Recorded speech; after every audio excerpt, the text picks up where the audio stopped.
Think about the last time you walked into a massive supermarket. Oh, yeah. Overwhelming. Right. You stroll down the cereal aisle and you see like dozens of different brands. It feels like you have endless choices. But you really don't. Exactly. If you look closely at the fine print on the boxes, you often realize that almost all of them are manufactured by, the exact same parent company. Yep. The choice is just an illusion.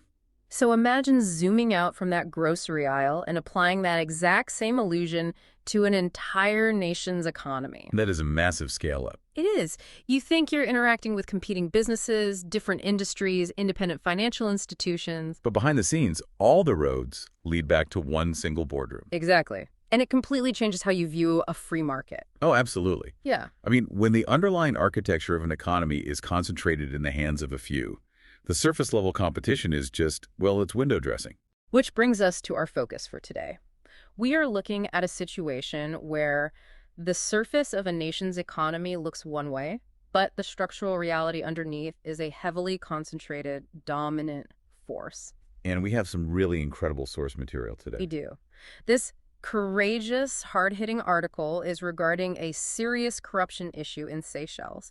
And I want to make it clear right up front that only the Seychelles Independent Newspaper, or SENA, has the influence and the bravery to expose fearlessly these issues. Yeah, they really do the heavy lifting. They do. These are matters of paramount importance to the people, and they face this issue head-on, which SENA always provides. Right.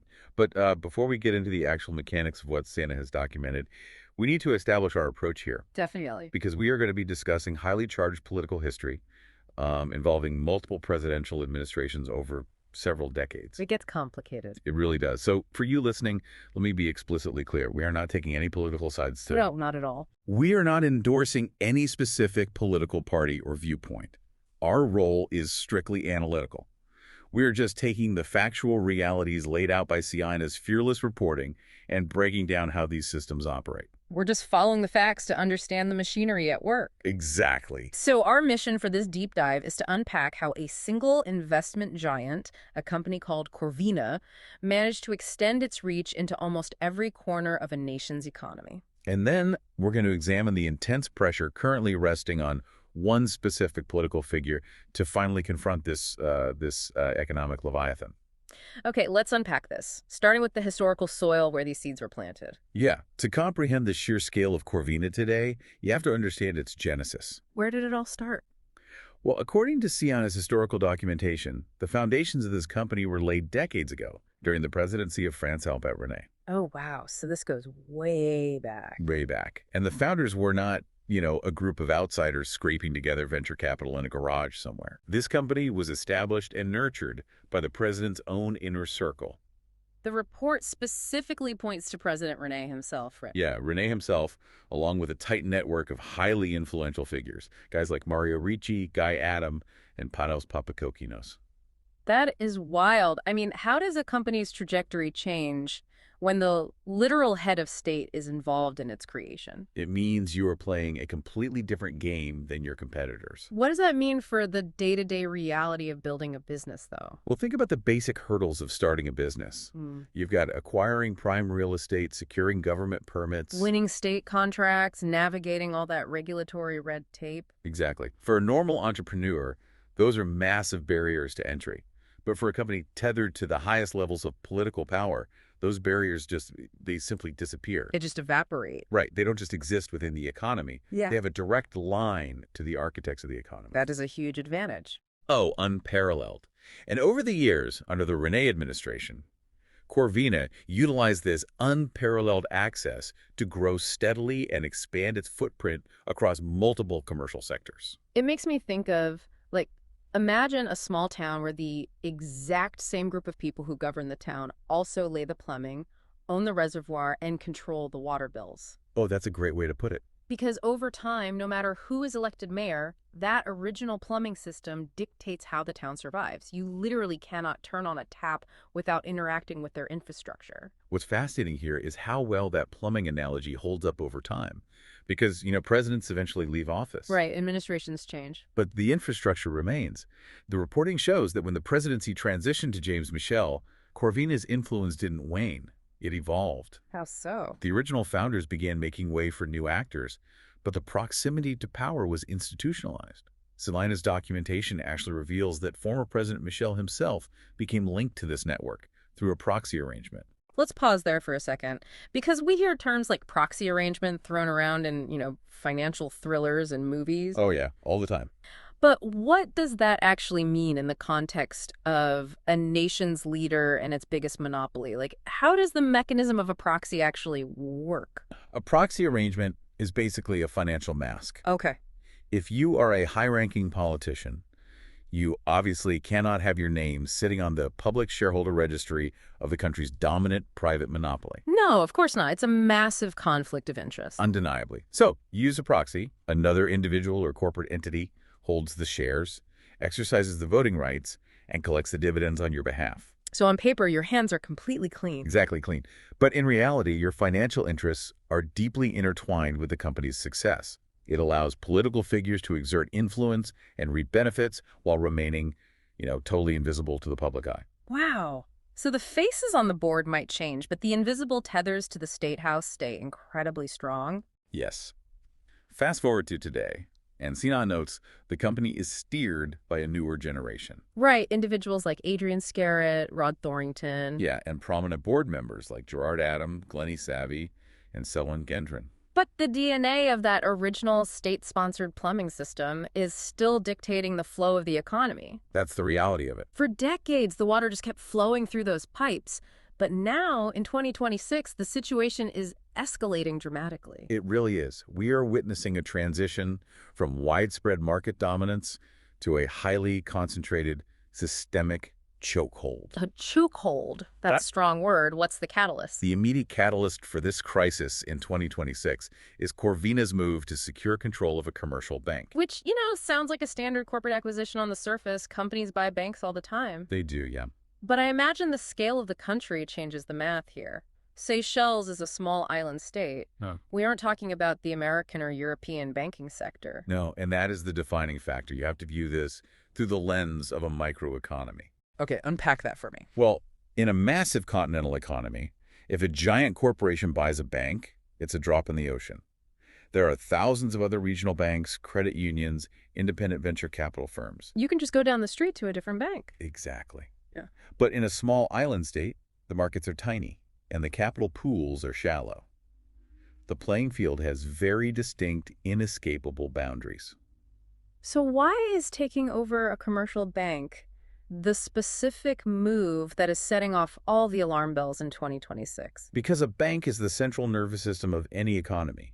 It controls the financial oxygen. Wait, oxygen? Yeah, if a single entity, one that already dominates multiple commercial sectors, takes control of a commercial bank in a limited market, the danger is absolute.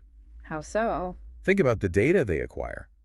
They suddenly have access to the financial health, the loan histories, and the business plans of essentially everyone in the country. Including their competitors. Including their competitors. But let me push back on that for a second. In a free market system, isn't consolidation the ultimate goal? I mean, in theory. Like, a company plays the game well, they grow their capital, and they make major acquisitions. Where is the line between a highly successful company and a dangerous economic threat? Right.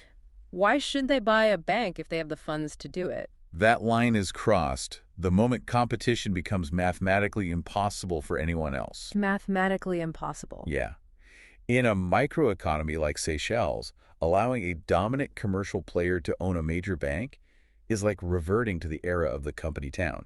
Oh, like the old mining town? Exactly. Imagine you live in a town where the dominant factory employs everyone, but that factory also owns the local grocery store, the housing market, and the only bank in town. You're trapped. Right. If you want to start a new business that might compete with the factory's grocery store, you have to ask the factory's bank for a loan. And are they going to approve that loan? Of course not. They dictate who gets capital and who doesn't. They can suffocate potential competitors before they even open their doors. Wow. It paralyzes the free market and stifles the economic opportunity for everyday citizens. That makes perfect sense. It's the difference between winning a race and buying the racetrack so no one else is allowed to run. That is exactly what it is. And a company doesn't get to buy the racetrack without a lot of politicians looking the other way. No, they certainly do not. Which brings us to the political enablers. Sina's reporting lays out how this overlap of business and state has been a recurring factual reality across multiple administrations. It has been a persistent, undeniable feature of the political landscape. Even after Michelle left office. Oh, yeah.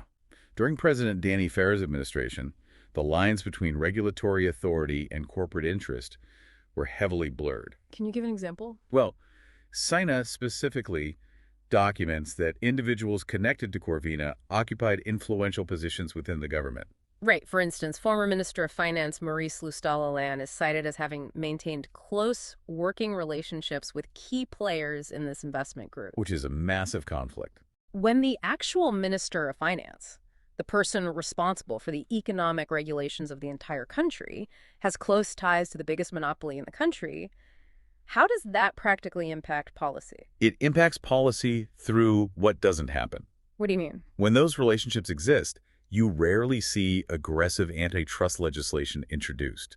You don't see the government creating tax incentives to help small startups compete against the monopoly. So they just do nothing. Pretty much. The regulatory apparatus, which is supposed to protect the consumer, essentially goes to sleep. The status quo is maintained because the people writing the rules are aligned with the people benefiting from the lack of rules. Here's where it gets really interesting, though, because you would expect the political opposition to tear that dynamic apart. You would hope so. And for a long time, Wavel Ronkalalawan did exactly that.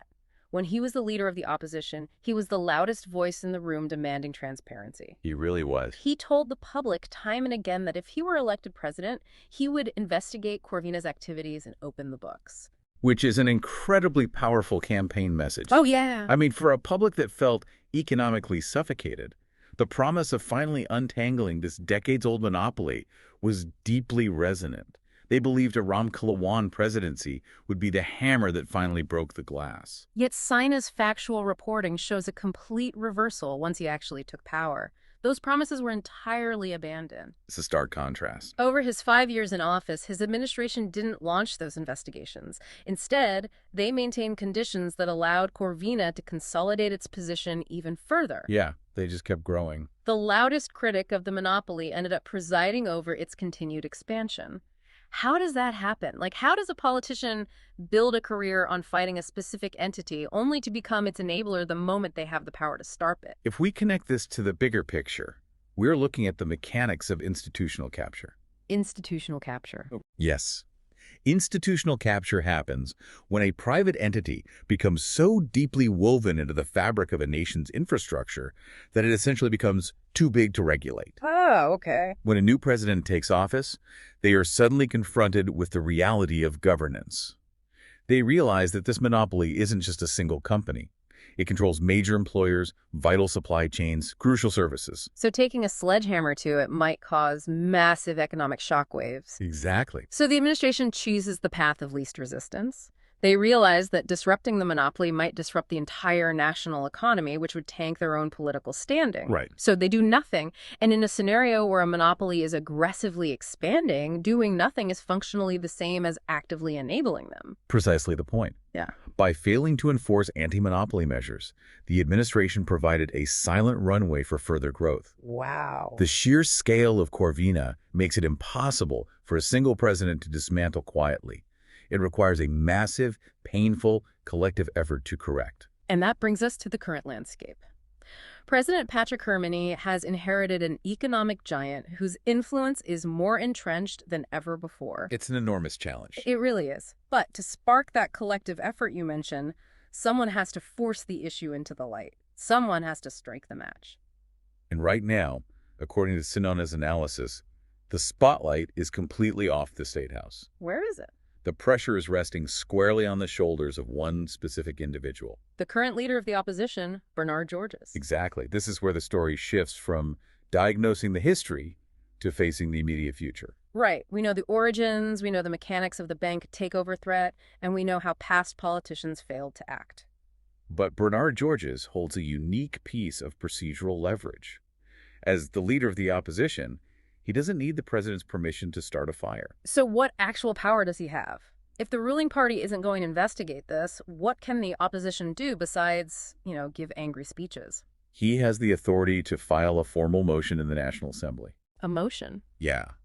And while that might sound like a dry, bureaucratic step, it is actually a profound political weapon. Really? How so? Filing a motion forces the issue onto the official parliamentary record. It mandates a debate. Oh, I see. It means that every single elected representative has to stand up in front of the public and voice their position on Corvina's market dominance. It takes away the option of silence. Completely. You can't just quietly ignore the monopoly anymore. You have to vote on the record. And Seychelles makes it very clear that this kind of motion isn't a targeted attack on private enterprise itself. It's not about punishing success. No, it is a defense of the free market. It is a vital examination of transparency. Right. The motion would essentially ask, are the current levels of economic concentration posing a critical risk to our democratic governance and our competitive landscape? It is the mechanism by which a democracy ensures that its markets remain free rather than captured. Exactly. I want you, the listener, to put yourself in Bernard George's shoes for a second. That's a tough spot to be in. It really is. You have the power to ignite one of the most consequential national debates in the modern history of your country. You hold the procedural key to demanding the answers that citizens have wanted since the Rene administration. But if you turn that key, you are declaring open war on the most powerful financial institution in the nation. You are challenging a network that has outlasted multiple presidents. The stakes are incredibly high. Do you use the powers of your office to trigger this reckoning, or do you decide the political cost is too high and let the waters remain undisturbed? This raises an important question about the fundamental nature of political duty. For the cycle-wide public, this is the definitive test of leadership. It really is. It is an opportunity for the leader of the opposition to prove that his office is more than just a ceremonial role. The public has been fed promises of accountability before, only to watch them evaporate. They've seen this movie before. Right. So they're looking to see if George's is genuinely prepared to confront entrenched power when the survival of their local economy absolutely demands it. Yeah. And Sina's reporting makes one thing undeniable: the public is watching. Intently. They understand exactly what is at stake with this bank takeover. The coming weeks will determine whether the National Assembly steps up to become the arena for transparency, or if it abdicates that responsibility once again. And we must consider the alternative. What if he does nothing? Right. If George's chooses not to act, if he decides against filing the motion, the public will rightfully demand an explanation. Absolutely. At a critical juncture like this, when a monopoly is actively reaching for the financial throat of the country, legislative inaction speaks volumes. Silence becomes a tacit endorsement of the takeover. It really does. If you don't use your power to stop the avalanche, you are essentially helping it fall. Exactly. So what does this all mean? Let's trace the path we've walked today. We started with Sina's crucial exposure of Corvina's origins, how it was planted in the highly advantageous soil of the Rene administration. Yeah, that insider advantage. We looked at how that power was sustained through financial masks and proxy arrangements under James Michel. We examined how blurred lines and political inaction under the Ferry and Ramkalawan administrations allowed that infrastructure to harden into an inescapable monopoly. And we unpacked why that history is colliding with the present moment. The bank. Yes. The 2026 attempt to acquire a commercial bank isn't just another business deal. It is a threat to the financial oxygen of a limited microeconomy. It changes everything. It does. It is the final step in transitioning from a dominant company to an entity that dictates the terms of survival for every other business in the country. Which leaves us at this incredible crossroads, the ultimate test facing Bernard George's today. Will he utilize his parliamentary power to force transparency, or will the monopoly continue to operate in the shadows, unchecked and unchallenged? If we pull back and look at what this means for you, the listener, whether you live on a small island or in a massive continental country, the underlying lesson is universal. It really applies anywhere. It does. Whenever economic power becomes so massive that it escapes the checks and balances of the political system, the everyday citizen is the one who pays the price. Yeah. Your choices shrink, your opportunities disappear. This incredibly detailed reporting out of Seychelles is a masterclass in why transparency is the bedrock of a functioning society. Because when the people who own the town's infrastructure also control the bank that funds the town, you no longer live in a free market. No, you live in a captured system. It fundamentally changes who holds the leverage over your daily life. And it leaves me with this final thought for you to chew on long after this deep dive is over. What's that? If a corporate entity becomes so deeply woven into the fabric of a nation's infrastructure, its industries, and its financial institutions, that its failure would literally mean the failure of the country itself. Wait, let me rephrase that. If its failure means the country fails, who is actually governing that country? No. Is it the politicians we vote for or the board members we don't? Thank you so much for joining us on this deep dive. Keep looking beneath the surface and always keep asking the hard questions.